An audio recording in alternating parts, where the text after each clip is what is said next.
Maybach music. Can anybody out there hear me? Hear me? 'Cause I just wanna... Hello dear student, how are you? I am Arvind R. Now welcome to you in my online platform. Today we have to discuss next topic. तो हमने electrostatic पढ़ रहे थे, हम electrostatic first में आज एक और कॉन्सेप्ट के साथ हम बात करेंगे. तो आज है लिमिटेशंस ऑफ कूलम्ब्स लॉ, या हम ऐसे कह सकते हैं some important points regarding the Coulomb's law.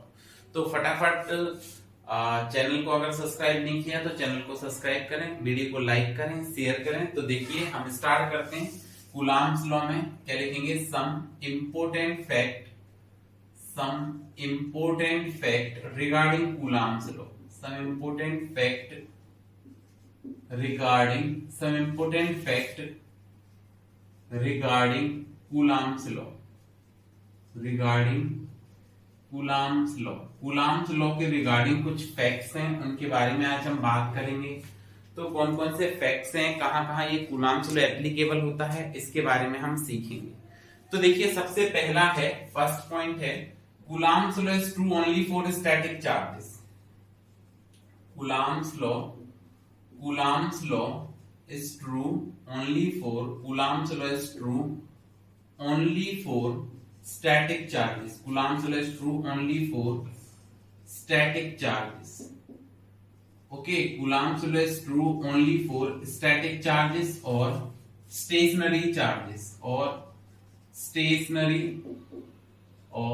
Stationery charges. क्या बताया आपको? पहला फैक्ट क्या बताया कि जो कूलम्ब्स लॉ है वो स्टैटिक चार्जेस के लिए और स्टेशनरी चार्जेस के लिए ट्रू है. दैट इज मूविंग चार्जेस के लिए ट्रू नहीं है, ऐसे चार्जेस के लिए ट्रू है जो स्टैटिक हैं. मतलब बॉडी से क्या होगा, एक बॉडी से दूसरे बॉडी पे चार्ज केवल ट्रांसफर हो जाएगा, वो कंटिन्यूअस मोशन नहीं करेगा.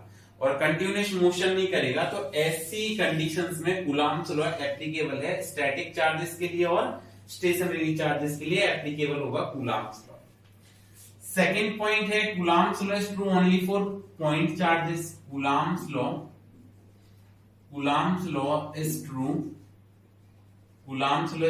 Only for point charges. Okay, कैसे चार्जेस के लिए ट्रू है? It is true for the point charges.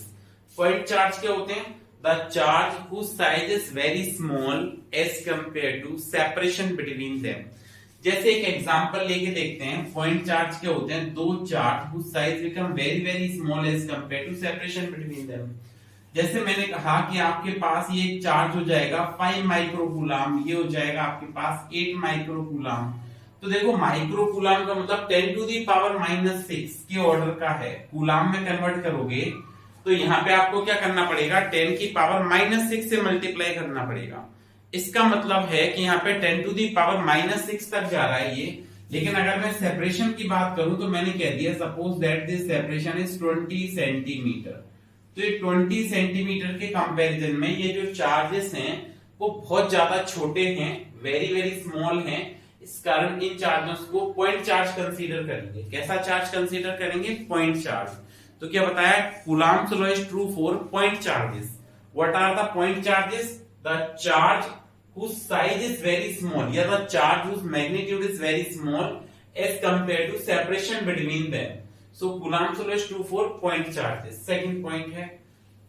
Next third जो पॉइंट हम कहेंगे कि Coulomb's law is true for very long distances very small distances. Coulomb's law is true for, next topic क्या, next point क्या है? Coulomb's law is true for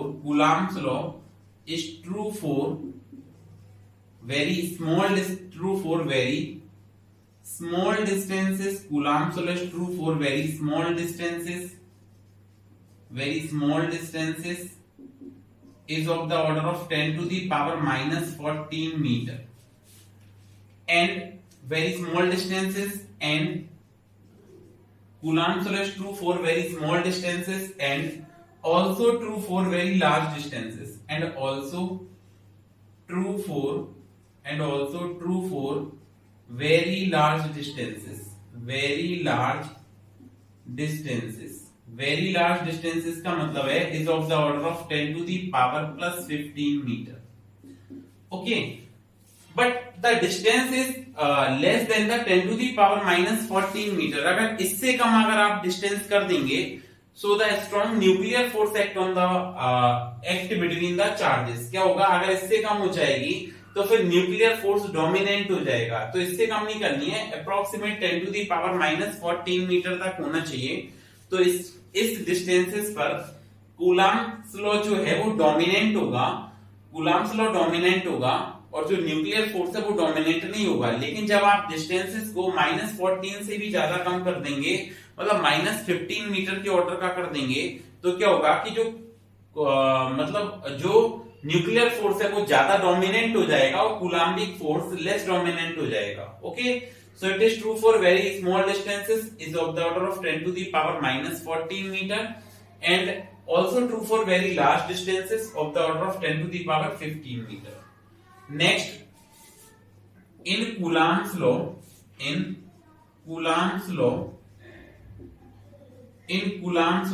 each charge exert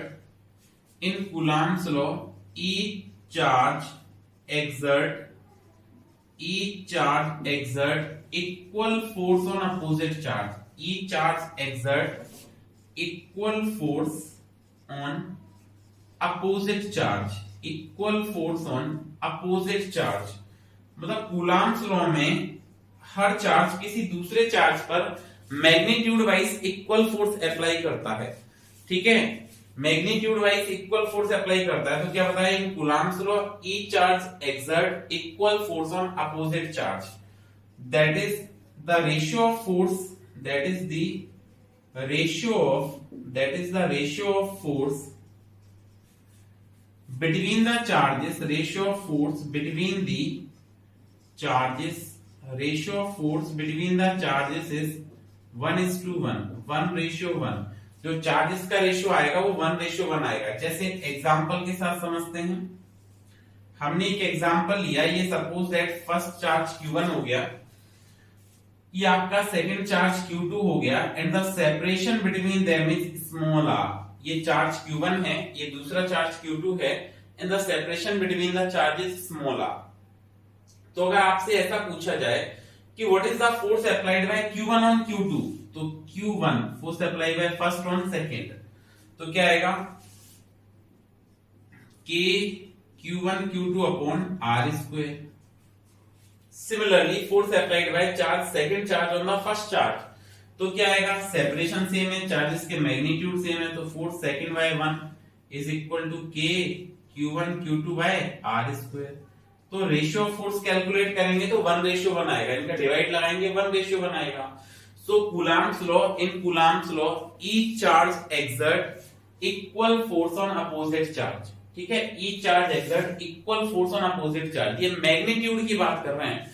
direction की बात करेंगे तो ये डायरेक्शन अपोजिट हो जाएगी, अपोजिट टू ईच अदर। जैसे अगर ये पॉजिटिव है तो इसको इधर रिपेल करेगा, ये भी इसको इधर रिपेल करेगा, तो अपोजिट हो गए। ठीक है, अपोजिट डायरेक्शन में रिपल्शन एक्ट कर रहा है। अगर ये अपोजिट नेचर है, सेम नेचर है तो रिपेल करेंगे, अपोजिट नेचर है तो क्या करेंगे, अट्रैक्ट करेंगे। और ये Q1 इसको अगर सपोज दैट ये पॉजिटिव है, ये नेगेटिव है, तो इसको अपनी तरफ इधर की तरफ अट्रैक्ट करेगा, इसको इधर की तरफ ले जाएगा, अट्रैक्ट करेगा, तो भी डायरेक्शन अपोजिट होगी। तो मैग्नीट्यूड वाइज बात करें तो रेशियो ऑफ फोर्सेस 1:1। क्या ये बात क्लियर हुई आपके लिए?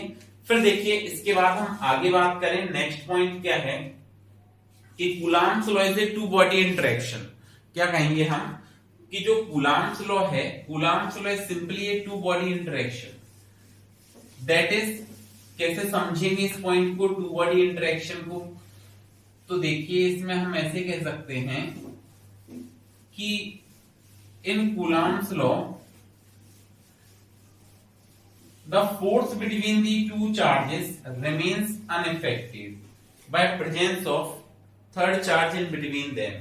क्या बताया? नेक्स्ट पॉइंट आपका जो फिफ्थ पॉइंट है, हम क्या कह सकते हैं, Coulomb's law is two body interaction. Coulomb's law is two body interaction, two body interaction, ठीक है, interaction, that is that is the force between two charges,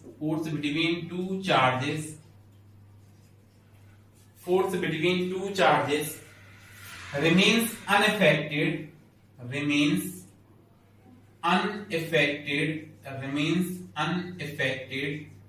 by presence of third charge, remains unaffected by presence of third charge in between them, by presence of third charge in between the two charges, in between the two charges. क्या बताया आपको कि Coulomb's law is two body interaction. कैसे? ये दो charge हो गए, first one is Q1 and second one is Q2. So the force between these two charges Q1 and Q2 remains unaffected by presence of third charge in between them. इनके बीच में कोई हमने third charge रख दिया, किसी भी position पर रख सकते हैं. आप मिड पॉइंट पे रख दें या away from the mid point रख दें, कोई मैटर नहीं करता. ये सेपरेशन आपकी R हो गई. तो आपसे कहेंगे कि इन दोनों के बीच में अगर ये थर्ड चार्ज रखेंगे तो फोर्स पर क्या इफेक्ट पड़ेगा, तो हम कहेंगे रिमेन्स अनअफेक्टेड. दैट इज कि जो कूलम्ब्स लॉ है, it is simple two body interaction. तो the ratio of force between the two charges remains unaffected by presence of third charge in between two charges. ठीक है, तो एक ये points का आप याद रखें. नेक्स्ट हम ऐसे कह सकते हैं, in Coulomb's law principle of superposition is valid. In Coulomb's law principle of superposition, in Coulomb's law principle of superposition is valid. Principle of superposition is valid. Okay, Coulomb's law में जो superposition का principal है वो valid है.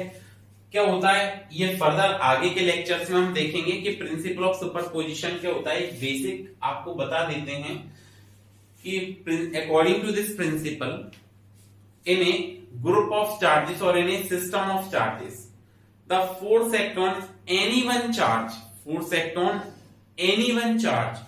remains unaffected by presence of number of charges in among them. या आप ऐसे भी कह सकते हैं प्रिंसिपल ऑफ सुपरपोजिशन में कि अगर कोई ग्रुप ऑफ चार्ज है, उसमें एक सिंगल किसी पर्टिकुलर चार्ज पर आपको नेट फोर्स कैलकुलेट करना है, तो सिस्टम में जितने भी चार्जेस होंगे उन सभी द्वारा अप्लाइड फोर्स के वेक्टर सम के इक्वल होगा उस पर नेट फोर्स. मतलब the net force act on any one charge due to the system of charges remains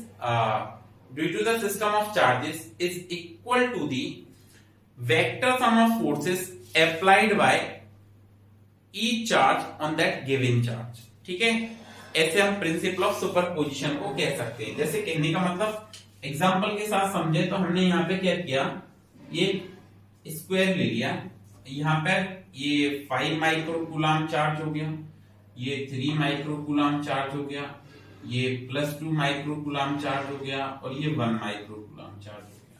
तो मैं कहूँ इस 1 माइक्रो कूलम्ब चार्ज पर टोटल फोर्स कितना एक्ट करेगा, तो ये वाला भी चार्ज इस पर फोर्स लगाएगा, ये भी इस पर फोर्स लगाएगा और ये भी इस पर फोर्स लगाएगा. इन तीनों के द्वारा जो फोर्स लगाया जाएगा, इस पर टोटल फोर्स इन तीनों के फोर्सेस के वेक्टर सम के इक्वल होगा.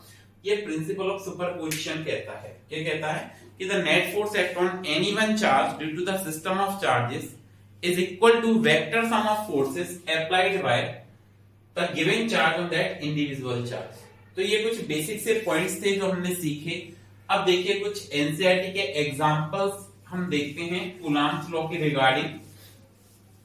सबसे पहले हम जो स्टार्टिंग करेंगे वो फर्स्ट क्वेश्चन जो है एक्सरसाइज में दिया गया है. फर्स्ट क्वेश्चन एक्सरसाइज क्वेश्चन है. क्या है ये क्वेश्चन कि दो चार्जेस गिवन है आपको, 2 charges is of magnitude given है उन चार्जेस का. तो हम लिखते हैं नेक्स्ट एग्जांपल. आपको चार्ज क्या क्या गिवन है, 2 चार्जेस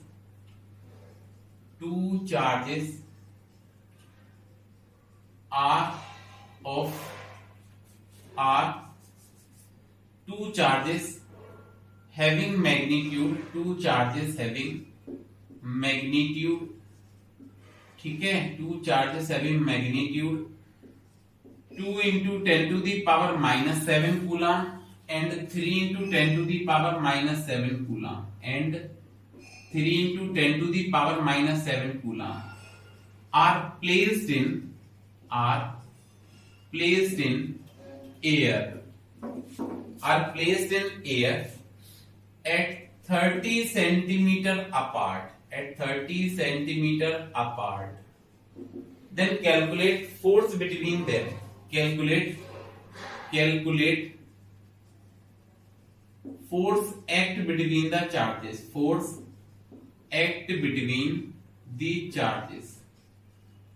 ठीक है, then calculate force act between these charges. ये आपको फोर्स कैलकुलेट करना है। तो देखते हैं आपके पास गिवन क्या है। एक चार्ज तो आपको गिवन है 2 into 10 raised to the power minus 7 coulomb and second Q2 given है आपको 3 into 10 raised to the power minus 7 coulomb. Separation given है आपको R वो है 30 सेंटीमीटर। अब आपको यहाँ पे करना क्या है कि ये SI में है, ये भी SI में, इसको SI सिस्टम में कन्वर्ट करो। तो 30 सेंटीमीटर को इससे मीटर में कन्वर्ट करेंगे तो 30 into 10 raised to the power minus 2 metre हो जाएगा।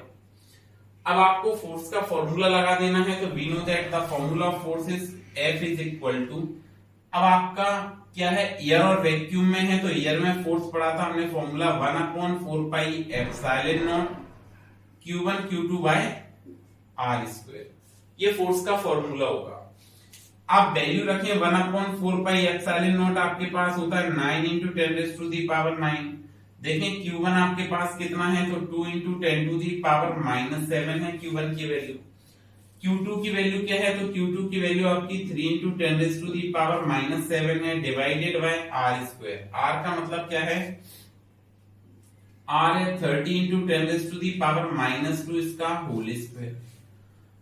अब जब आप इसको सॉल्व करेंगे तो सॉल्व करने में ये बनेगा आपका क्या, force F is equal to, ये मल्टीप्लाई करें तो ये 9 और 3 2 जा 6, तो हमने लिखा 9 into 6 into 10 to the power 9।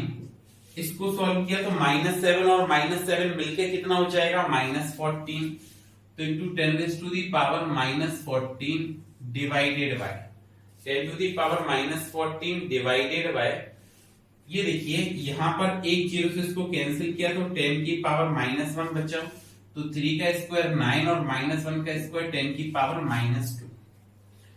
अब क्या होगा आपका, ये 9 से वाला 9 आपने कैंसिल आउट कर दिया और 10 की पावर 9 से इसको कैंसिल किया तो माइनस का 5 रह गया, ठीक है, और माइनस के 2 से इसको कैंसिल किया तो 10 की पावर -3।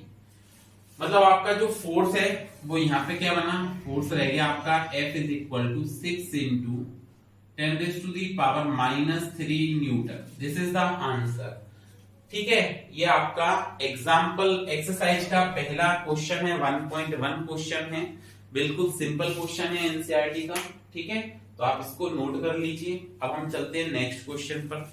देखिए नेक्स्ट क्वेश्चन क्या है आपके पास में, नेक्स्ट क्वेश्चन की बात करते हैं तो देखिए नेक्स्ट क्वेश्चन क्या है, अ चार्ज स्फीयर, आपको एक चार्ज स्फीयर गिवन है, तो a charge sphere 0.4 microcoulomb. Next example है, next example is a charge sphere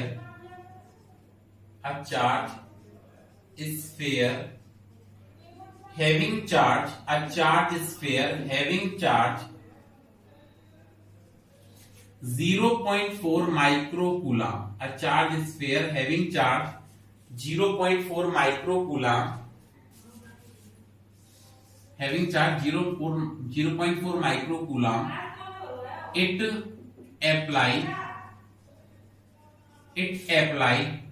a force of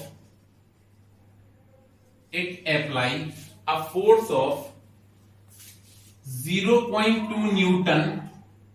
It apply a force of 0.2 Newton on another sphere. Newton on another sphere having charge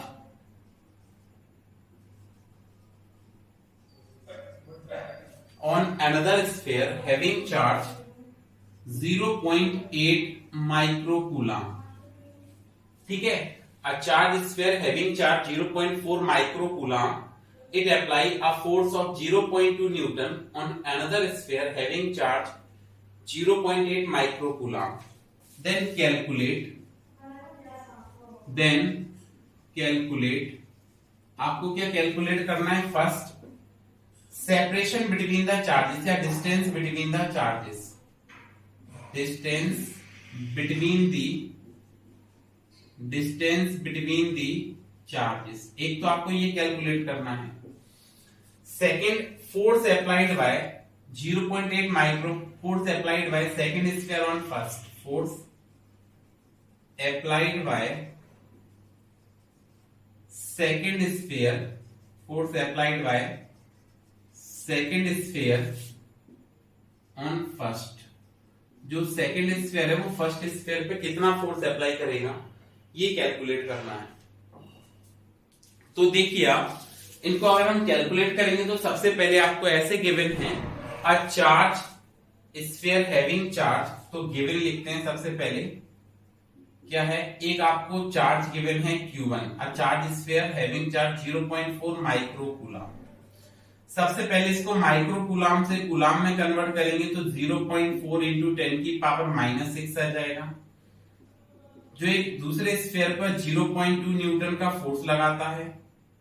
फिर एक और another sphere given है Q2, उस पर 0.8 microcoulomb है, इसको convert करेंगे तो 0.8 into 10 to the power -6 coulomb आ जाएगा। अब आपको सेपरेशन कैलकुलेट करनी है, distance between the charges calculate करना है, पहला R कैलकुलेट करना है। तो आप फॉर्मूला लगाएं फोर्स का, और हम फर्स्ट वैल्यू कैलकुलेट करेंगे फर्स्ट। तो फोर्स का जो फॉर्मूला होता है F is equal to 1/4 pi epsilon naught Q1 Q2 by R square. This is the formula of force. इसको अगर हम सॉल्व करते हैं तो 1/4 बाय एप्सिलॉन नॉट आपका 9 into 10 raise to the power 9 हो जाएगा। Q1 की वैल्यू आपको कितना गिवन है, 0.4 into 10 raise to the power -6 है ये। Q2 की वैल्यू क्या है, 0.8 into 10 raise to the power -6 है, डिवाइडेड बाय -6 में क्यों कन्वर्ट किया, क्योंकि microcoulomb is not a SI unit. जो माइक्रोकूलम है वो एक एसआई यूनिट नहीं है, इस कारण से हम इसको क्या करेंगे, एसआई सिस्टम में कन्वर्ट करेंगे। तो एसआई सिस्टम में कन्वर्ट करेंगे तो -6 से मल्टीप्लाई कर दिया। सेपरेशन आपको कैलकुलेट करनी है, मतलब आर स्क्वायर की वैल्यू हमको कैलकुलेट करनी है। और आपको फोर्स गिवन है, फोर्स कितना गिवन है, 0.2 न्यूटन गिवन है।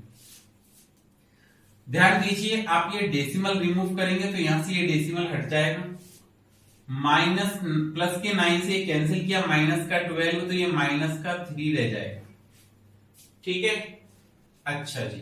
अब इसको आपने सॉल्व किया तो ये बना R square is equal to 9 into 4 into 0.8 into 10 की पावर -3 डिवाइडेड बाय 2।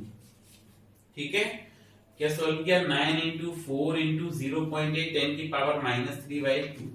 2 से ये सॉल्व कर देंगे हम तो ये 2 बार कैंसिल हो जाएगा, डेसिमल हटाए तो नीचे एक 10 हो गया। आपने ओवरऑल इसका सॉल्यूशन बनाया तो देखिए क्या बनेगा, 9 इंटू 8 2 जा 16 और ये 10 ऊपर जाएगा तो मल्टीप्लाई बाय 10 की पावर -4। आपको वैल्यू चाहिए आर की, तो आर की वैल्यू कैसे आएगी, R is equal to under root 9 into 16 into 10 raise to the power -4। Solve करेंगे, 9 का रूट 3, 16 का रूट 4, -3 का -4 का -2 आ जाएगा। ठीक है, एक स्टेप को फर्दर लिख लेते हैं, क्या लिखा, 3 into 4 into 10 raise to the power -2। अब 4 और 3 का मल्टीप्लाई करेंगे तो आर आ जाएगा आपका क्या, 12 इंटू 10 की पावर -2 मीटर। ये क्या आ गई आपकी डिस्टेंस आ गई, दूरी आ गई। फिर -2 हटाएंगे तो ये बन जाएगा क्या, 12 सेंटीमीटर। ये आंसर आ जाएगा। मतलब ये दोनों स्फीयर्स के बीच की जो सेपरेशन है, जब इनके बीच में जो फोर्स है वो कितना है, 0.2 न्यूटन है। So separation between the sphere is 12 centimetre. फिर पूछा था force applied by second sphere on first. इसका भी आंसर हम देंगे कि force applied by second sphere on first is also 0.2 newton. क्या लिखेंगे? Force applied by second sphere on first is 0.2 newton. Because ऐसा क्यों हुआ? बिकॉज इन कूलम्ब्स लॉ हमने पढ़ा था each charge exert equal force on opposite charge. Coulomb's law में हर चार्ज किसी दूसरे चार्ज पर मैग्नीट्यूड वाइज इक्वल और direction wise opposite force apply करता है। इस कारण से ऐसा है, ठीक है। Because in Coulomb's law each charge exert equal force on opposite charge, that's why this will happen. क्या बात समझ में आ गई? तो आज के लिए इतना ही, फिर मिलते हैं नेक्स्ट क्लास में। तब तक पढ़ते रहिए, सुरक्षित रहिए। Thank you.